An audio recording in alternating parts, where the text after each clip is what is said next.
Hasil Sriwijaya FC vs PSMS di Liga 2, Ayam Kinantan berikan kekalahan kedua untuk Laskar Wong Kito. Sriwijaya FC harus mengakui keunggulan PSMS Medan di pertandingan terakhir babak penyisihan Grup A dalam pertandingan yang berlangsung di Stadion Kaharudin Nasution pada pukul 18 waktu Indonesia Barat. Laskar Wong Kito dipaksa takluk dengan skor 2-1.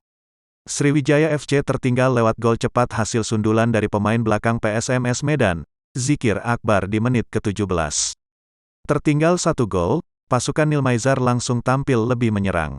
Hasilnya, Laskar Wong Kito baru bisa membalas di menit ke-27 melalui Suandi. Skor 1-1 bertahan hingga babak pertama berakhir.